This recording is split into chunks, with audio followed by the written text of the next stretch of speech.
Amados hermanos y hermanas, nos encontramos en este domingo 19 del tiempo entre años, donde la liturgia nos invita a entender un poquito ese itinerario de fe que cada uno de nosotros tenemos que hacer en descubrir la grandeza de Dios. Por un lado hemos escuchado el libro de los Reyes, que nos ha narrado un poco la historia de ese gran profeta Elías, que vive un acontecer crítico de vida y que, perseguido por la reina Jezabel, Dios le invita a irse al monte Horeb o monte Sinaí, ese monte donde Dios quiere que él se encuentre con él para que pueda hacer un itinerario de descubrir verdaderamente el rostro de Dios. Y yo creo que esta parte es muy importante porque es un proceso que el ser humano tiene que hacer para descubrirlo. Por eso él se introduce en este monte y en una cueva y Dios le dice: me voy a comunicar contigo. Qué maravilloso, porque Dios siempre está en comunicación con el hombre de todos los tiempos. Dios se va acercando profundamente a esa historia humana. Por eso, en primer lugar, en esa cueva donde se encuentra el profeta Elías, encontramos que lo primero que se viene es un viento huracanado, algo dificultoso para su vida. En segundo lugar, se viene un gran terremoto y luego un fuego. El profeta entiende que allí no está Dios, porque a pesar de que son eventos atmosféricos que se están dando, Dios no se manifiesta en circunstancias de terrores ni de miedo. Me gusta la atención de la palabra que dice que Dios se manifiesta en un viento como un murmullo. Es decir, nos está recordando para nosotros los cristianos el Pentecostés, cuando Dios se manifiesta a través de la llegada del Espíritu Santo, que inunda con un viento, una brisa suave, dice el texto de hoy.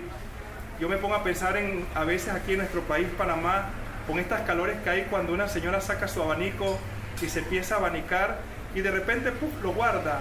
Ahí ha entrado ese viento que tranquiliza esa gran calor que tiene la persona. Pues así, diciéndolo y parafaseando, podríamos decir que le sucede al profeta Elías.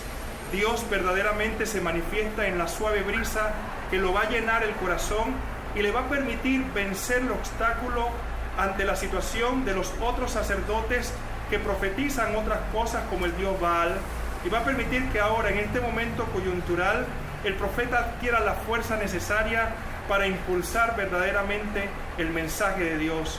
Dios lo eligió para que él proclamara, para que él llevara el mensaje a su pueblo y lo levantara de esa crisis que él vivía en el exilio.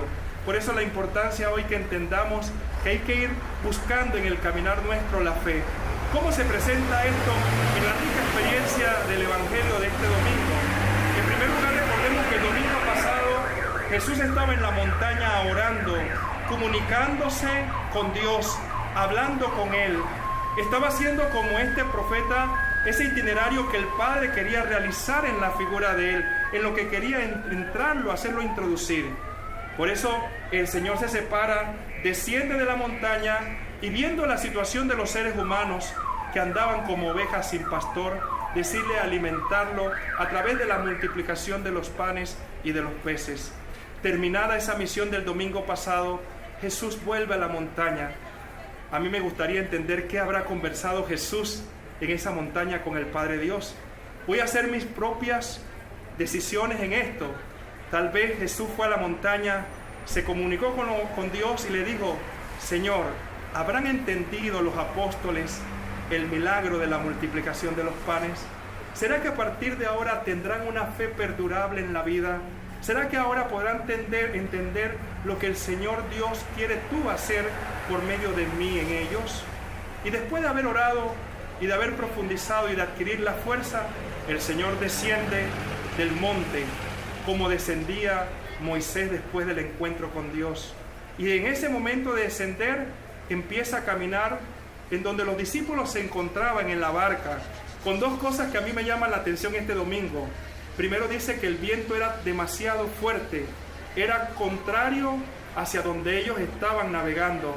En ese viento contrario pareciera que fuera el mismo viento huracanado que estaba viendo el profeta Elías allá en el monte Horeb. Esa misma situación también la vemos en las olas. Dice que las olas eran tan fuertes que movían hasta tendían a hundir el barco. Esto me llama la atención porque también Elías pensó que en el terremoto Dios se manifestaba. Por eso me gusta este texto de hoy, porque las olas representan la acción del mal, que tratan de hundir el proyecto donde Dios quiere realizar su obra en medio de sus discípulos. Lo más agradable es que Jesús empieza a caminar hacia ellos por el mar, y cuando los discípulos lo ven, entran en una palabra que se conoce hoy en el Evangelio como terror, es decir, como miedo. Es como los proyectos cuando uno tiene miedo frente a realidades que tiene que hacer y que no sabe cómo caminar. Por eso gritaron con terror, es un fantasma, porque no entendían lo que sucedía. Interesante que el Señor les dice hoy y nos dice a nosotros, queridos hermanos y hermanas, tranquilícense. Si hay una de las cosas que a mí como sacerdote me agrada de mi Dios, es que todo tiene que ser en tranquilidad. Santa Teresa diría, nada te turbe, nada te espante, pues solo Dios basta. En esa tranquilidad, Jesús expresa algo que es muy importante a sus discípulos. No tengan miedo. El miedo paraliza y el miedo trae la duda al corazón del hombre. Pero manifiesta una palabra, no tengan miedo, soy yo. Recordemos que estas palabras fue las que le fueron dichas a Moisés en el monte Sinaí, cuando Dios infinitamente, en el miedo que tenía Moisés, cuando le dice a Dios, no sé cómo decir la palabra, inmediatamente el Señor le dice, dile mi nombre, yo soy. Y de ahí automáticamente su vida cambió, su vida se transformó, su vida se hizo en la misión verdadera que el Señor le encomendaba. Por eso hoy vemos un poco el sentido de Pedro, con qué tranquilidad y con qué serenidad le dice, Señor, déjame ir hacia ti, si eres tú. Y el Señor le dice, ven. Y Pedro empieza a caminar en las aguas. Yo tendría que decirle, querida comunidad y hermanos que nos escuchan por este medio, que es interesante. Pedro se llenó de la gran valentía de un niño. Tenía una fe profunda en ese momento. Pero su raciocinio humano, cuando empieza a caminar entre las aguas, le hace dudar. Ese raciocinio lo lleva a hundirse. Por eso grita una palabra, Señor, sálvame. Quiere decir que esa invitación es importante para la vida nuestra. Yo diría que el Señor está aplicando el mismo itinerario que hizo Jesús en el monte. Oró para poder discernir. En este mismo momento, Pedro, en medio de la tribulación, hace el discernimiento y ora, Señor, sálvame. Es una palabra que hoy todos nosotros debemos repetir en el mundo donde nos encontramos sumergidos, en las crisis humanas que vivimos. Señor, sálvanos. Por eso el Señor, en su bondad, cuando el hombre proclama en la oración, extiende su mano y al extenderla le dice a Pedro, hombre de poca fe. No era que Pedro no tenía fe, pero le faltaba todavía hacer más profundamente el itinerario de encuentro con el Señor. Por eso al final del texto termina diciendo los apóstoles, verdaderamente este es el Hijo de Dios. Y yo quiero que retrocedamos un poquito, porque hacer itinerario significa entrar en un proceso de hacer un estudio para poder encontrar verdaderamente ese don de Dios en nuestra vida. Recordemos allá en el río Jordán, primer itinerario, cuando desciende el Espíritu Santo en forma de paloma, aleteando como en el origen de la creación cuando era caos, el Espíritu aletea y desciende sobre Cristo y el Padre Dios dice, este es mi Hijo amado. Qué expresión más maravillosa, porque empieza a hacerse el itinerario de la fe. Hace unos días atrás nuestra iglesia celebraba el 6 de agosto la transfiguración de Jesús. Y allí decía claramente, este es mi Hijo amado, en quien tengo mis complacencias, escúchenlo. Quiere decir entonces que ese proyecto de Dios se va desarrollando, pero hoy concluye con una fase fundamental. Dice, hoy verdaderamente este es el Hijo de Dios. Solo cuando vamos pasando por estos itinerarios es que la comunidad empieza a encontrar ese camino verdadero de gracia de parte de Dios.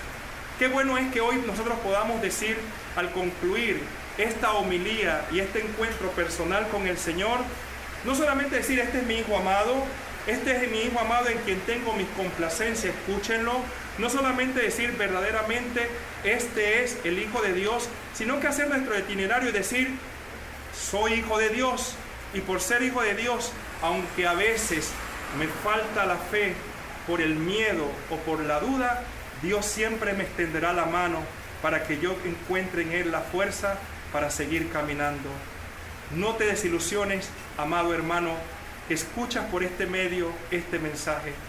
Llena tu corazón de paz, inicia tu itinerario, porque Dios es amor. Y cuando Dios es amor, todos los obstáculos de la vida se vencen por su misterio de gracia. Que así sea.